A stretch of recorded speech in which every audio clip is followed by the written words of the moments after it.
সপ্তম শ্রেণীর শিক্ষার্থীরা। এই ভিডিওতে তোমাদের পৃষ্ঠা 49-এর 27 নং অঙ্কটা সমাধান করাবো। আর এই অধ্যায়ের এই অঙ্কটা সমাধান করলেই এই অধ্যায়ের সবগুলো অঙ্ক শেষ হয়ে যাবে, অর্থাৎ সবগুলো অঙ্ক করিয়েছি। এখানে তোমার একটি সামান্তরিক দেয়া আছে, চিত্রের মধ্যে একটি সামান্তরিক দেয়া আছে, আর এই যে একটি ত্রিভুজ দেয়া আছে, ছোট এই যে ত্রিভুজ ডি, হ্যাঁ ADF একটা ত্রিভুজ দেওয়া আছে, আর ABCD এই সম্পূর্ণ একটা সামান্তরিক দেওয়া আছে। ক নাম্বার বলছে সামান্তরিকের ক্ষুদ্রতম বাহুর দৈর্ঘ্য বের করো। তো সামান্তরিকের ক্ষুদ্রতম বাহু বলতে এই যে তোমার এই যে প্রস্থকে বোঝাচ্ছে, এই যে প্রস্থ AD, এই যে BC এই অংশকে বোঝাচ্ছে, ঠিক আছে। আর এইটা হলো তোমার দৈর্ঘ্য, এই সম্পূর্ণ দৈর্ঘ্যটা দেওয়া আছে 2x, আর প্রস্থটা দেওয়া আছে কি x। সামান্তরিক ক্ষুদ্রতম বাহুর দৈর্ঘ্য বের করতে বলছে, আর দেওয়া আছে কি ABCD সামান্তরিকের পরিসীমা দেওয়া আছে কত 30 মিটার। তাহলে এই অংশটা কাজে লাগবে। তাহলে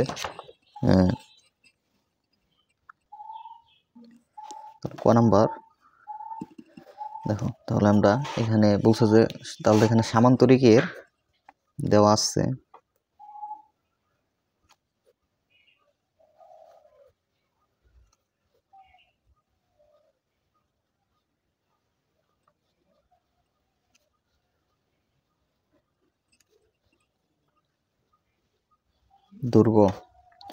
দৈর্ঘ্য তোমার দেওয়া আছে কত, এই যে এইটুকু হলে তোমার কি দৈর্ঘ্য, এই যে বড় যে বাহুটা, এটা হলো দৈর্ঘ্য 2x মিটার। সামান্তরিকের প্রস্থ দেওয়া আছে কি x মিটার, এবং সামান্তরিকের প্রস্থ দেওয়া আছে কি x মিটার। এই যে অংশটুকু, এই সাইডের এই যে x দেওয়া আছে। আচ্ছা, এখন আর প্রশ্ন মতো আমরা লিখতে পারি কি যে আচ্ছা আমরা সামান্তরিকে তাহলে কি দেওয়া আছে, পরিসীমা দেওয়া আছে। আগে পরিসীমা আমরা কি জানি, আমরা আগে ওইটা লিখি যে পরিসীমার যে আমরা সূত্রটা জানি, ওইখান থেকে একটু হিসাব করবো। যে আমরা জানি সামান্তরিকের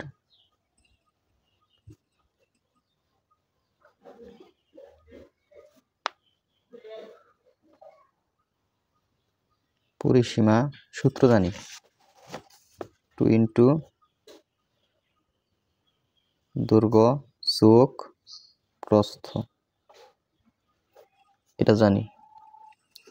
তাহলে 2 দৈর্ঘ্য কত, দৈর্ঘ্য 2x, প্রস্থ কত x।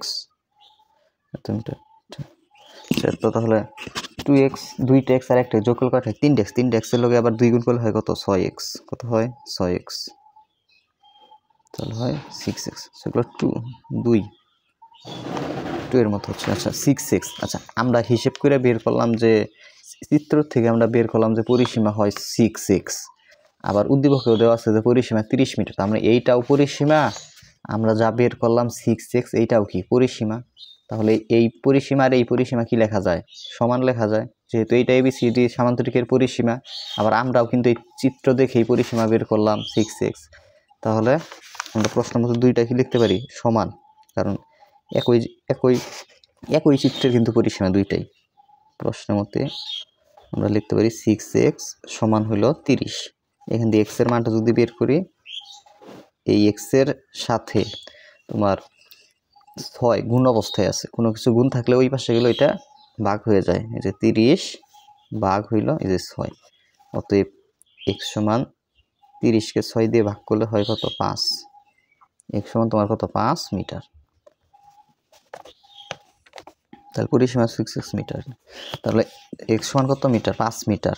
তাহলে অতএব ক্ষুদ্রতম, যেহেতু প্রস্থই কিন্তু ক্ষুদ্রতম বাহু, যেহেতু লেখা আছে ক্ষুদ্রতম বাহুর দৈর্ঘ্য, আমরা জাস্ট প্রস্থের সাথে জাস্ট লিখে দেবো এইরকম যে অতএব ক্ষুদ্রতম বাহুর দৈর্ঘ্য x মানেই তো তোমার প্রস্থ সময় তো x এর মান তো 5, তাহলে এইটাই হলো ক্ষুদ্রতম বাহুর মান। ক্ষুদ্রতম বাহুর দৈর্ঘ্য 5 মিটার। আশা করি ক নাম্বারটা সকলে বুঝতে পারছো। খ নাম্বার বলছে ADF ত্রিভুজের ক্ষেত্রফল নেব। এই যে ছোট যে ত্রিভুজটা এখানে দেখতে পারতেছো, এই যে ADF, এটা কিন্তু একটা ত্রিভুজ। এই ত্রিভুজটার ক্ষেত্রফল, আচ্ছা ত্রিভুজটা কিন্তু এই যে সমকোণী ত্রিভুজ।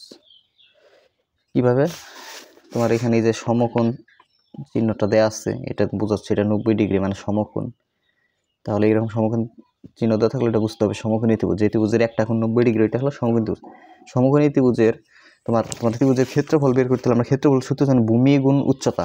এখানে উচ্চতা দেওয়া আছে, যে ত্রিভুজের এই যে এইটুকু হলো উচ্চতা, এই বাহুটা ডিএফ বাহুটা হলো উচ্চতা, এটার মান দেওয়া আছে 4, কিন্তু ভূমি হইলো তোমার এফ এর মান দেয়া নাই, এফ এর মানটা বের করতে হবে।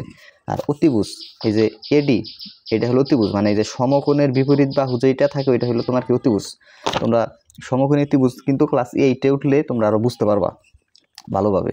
এই যে সমকোণের বিপরীত দিকের যে বাহুটা থাকে, বিপরীত বলতে বোঝায় তোমার সামনাসামনি চিন্তা করতে পারো। দেখো এটার এই সমকোণী ত্রিভুজের এই যে বিপরীত দিকের বাহু এখানে এডি, এটা হলো অতিভুজ। আর এই ত্রিভুজের এই যে 4 যে দেওয়া আছে, এই 4 হলো তোমার কি উচ্চতা, আর এফ হলো ভূমি। আমাদের ক্ষেত্রফল বের করতে হলে উচ্চতা আর ভূমি লাগবে। উচ্চতা দেওয়া আছে কিন্তু ভূমির মান দেওয়া নাই, মানে এফ এর মানটা দেওয়া নাই। আর এডির মানটা আমরা এক্স এর মান তো বেরিয়ে করছি 5, তার মানে মনে করো যে এই মানটা দেওয়া আছে হলো 5, এইটা 5 এইটা 4, কিন্তু এফ এর মান তো নাই। সমকোণী ত্রিভুজের দুই বাহুর মান দেয়া থাকলে অপর বাহুটা বের করা যায় পিথাগোরাসের সূত্র দিয়ে। ঠিক আছে, দেখো পিথাগোরাসের সূত্র দিয়ে আমরা এটা বের করব। 6 নম্বর অঙ্কের সমাধান। ক হতে আমরা কিন্তু এক্স এর মান পাইছি। ক হতে আমরা পাইলাম কি এক্স সমান কত 5 মিটার, সেটা পাইছি। এখন দেখো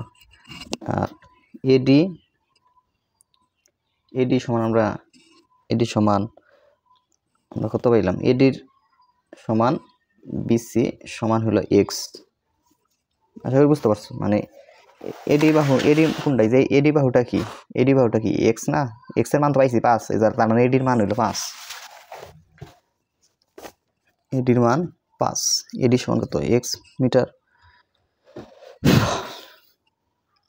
এডি এক্স সমান কত 5, তাহলে মানে 5 মিটার। এটা হলো এডির মান,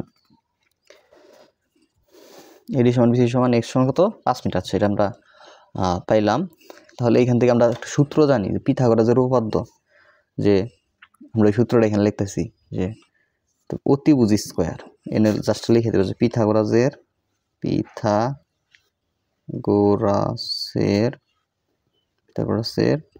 উপপাদ্য হতে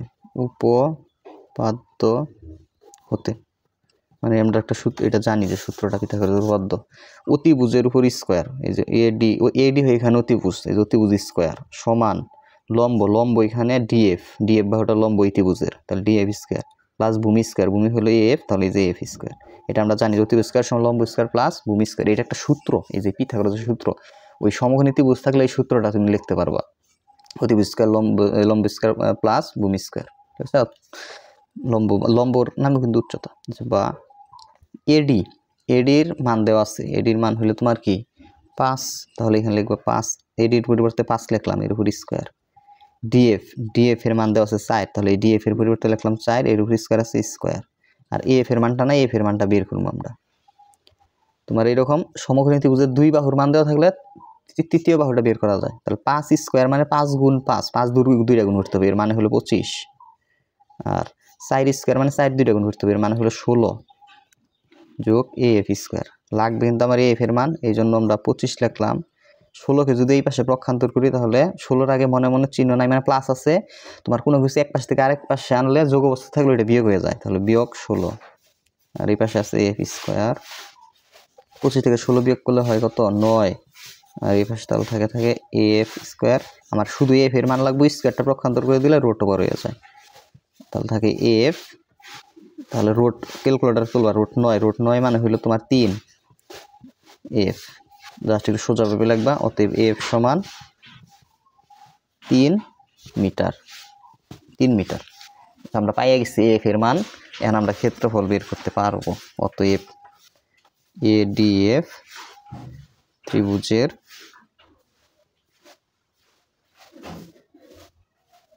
ক্ষেত্রফল, আমরা সূত্র জানি, ক্ষেত্রফলের সূত্র জানি হাফ গুণ ভূমি গুণ উচ্চতা। ভূমি হইল তোমার এফ, এই যে এফ গুণ উচ্চতা হইল তোমার ওইখানে ডিএফ, এই ডিএফ।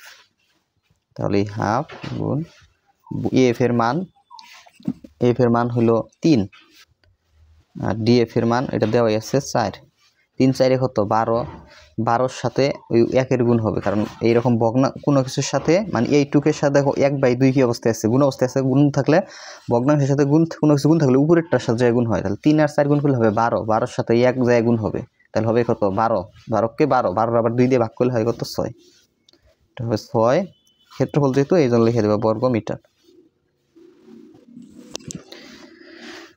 ত্রিভুজের ক্ষেত্রফল তাহলে এটা কত আসলো 6 বর্গ মিটার কিন্তু এটা আসলো এটাই হলো কি অ্যান্সার তোমার খ নাম্বারের আর গ নাম্বার কি বলছে দেখো গ নাম্বার তোমাদের বলছে যে এটা কিন্তু চতুর্ভুজ চিহ্ন চতুর্ভুজ বিসিডিএফ ক্ষেত্রফল কত বর্গ সেন্টিমিটার তা নির্ণয় করো মানে এই যে বিসিডিএফ এই যে চতুর্ভুজটা বিসিডিএফ এই যে এইটুক ত্রিভুজ বাদ দিলে যতটুক থাকে এইটুকের ক্ষেত্রফল বের করতে বলছে তাহলে এটা কীভাবে বের করবো সরাসরি তার চতুর্ভুজের ওইভাবে সূত্র নাই যে বের করে ফেলবো তাহলে এটা কীভাবে বের করতে হবে দেখো তুমি সম্পূর্ণ অংশ থেকে আমি ত্রিভুজটুক যদি বাদ দিয়ে দিই তাহলে থাকতেছে কি চতুর্ভুজ থাকতেছে তার মানে এই সম্পূর্ণ অংশের ক্ষেত্রফল মানে সম্পূর্ণ জায়গাটার থেকে ত্রিভুজের জায়গাটুক বাদ দিলেই আমরা এই চতুর্ভুজের জায়গাটা থাকবে মানে চতুর্ভুজের ক্ষেত্রফলটুক থাকবে তার মানে সম্পূর্ণ অংশ তো একটা সামান্তরিক এই সব সম্পূর্ণ চিত্রটা একটা সামান্তরিক না ওই সামান্তরিকের ক্ষেত্রফল বের করবো এই সামান্তরিকের ক্ষেত্রফল থেকে এই ত্রিভুজের ক্ষেত্রফলটুক বিয়োগ দিব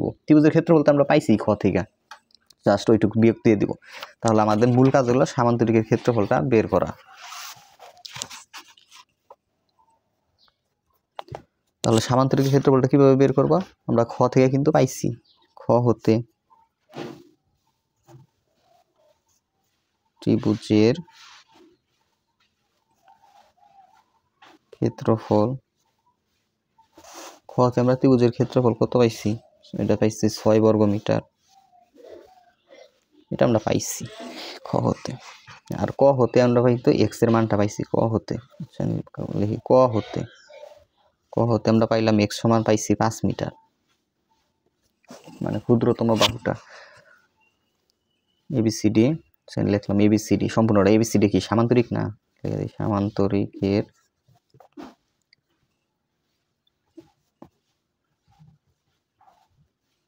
সামান্তরিকের ভূমি হলো তোমার এবি লিখতে পারি কত 2x মিটার ওই দৈর্ঘ্যের ভূমি বলা যায় যে সামান্তরিকের এই যে এটা এই যে দৈর্ঘ্য না এই যে এবি এটা কিন্তু ভূমি বা আবার দৈর্ঘ্যও বলা যায় তাহলে আমরা ভূমি বললাম যেহেতু সূত্রের মধ্যে আমরা ভূমি বলি এই জন্য ভূমি এবি সমান 2x মিটার 2 লিখলাম এখানে দেখো x এর মান কত 5 তাহলে x এর জায়গায় 5 লিখলাম এত মিটার 2 আর 5 গুণ করলে 10 মিটার তাহলে আমরা পাই গেলাম ভূমি হলো 10 মিটার আর উচ্চতা দেওয়া আছে অতএব এবিসিডি সামান্তরিকের ক্ষেত্রফলের সূত্র আমরা জানি কি জানি ভূমি গুণ উচ্চতা এটা হলো সামান্তরিকের ক্ষেত্রফল জাস্ট একবার মুখস্থ করে ফেলবা ভূমির মান কিন্তু কত 10 উচ্চতা কোনটুক চিত্র দেখাই এই যে এটা উচ্চতা এই যে এটা সামান্তরিকের উচ্চতা এই যে এইটুকু হলো উচ্চতা কত 4 তাহলে উচ্চতা কত 4 তাহলে এখানে লিখে দেব কি 4 10 40 কি ক্ষেত্রফল দেখো কি বর্গ না লিখে দেব বর্গ মিটার এখানে লিখে দিতে পারো যে বর্গ মিটার আর এখানে লিখে দিতে পারো যে বর্গ একক আর এককের পরিবর্তে যে এককটা মিটার লিখে দিচ্ছি আচ্ছা 40 বর্গ মিটার এখন আমার বের করতে বলছে ওই যে চতুর্ভুজটুকের ক্ষেত্রফল তাহলে ত্রিভুজটুক বাদ সম্পূর্ণ সামান্তরিক ত্রিভুজ বাদ দিয়ে দিলেই তো চতুর্ভুজ থাকবে তাহলে এর লাস্ট লিখে দেবো যে অতএব এই চতুর্ভুজ চিহ্ন দিয়া জাস্ট লিখে দেবা BCDF এর ক্ষেত্রফল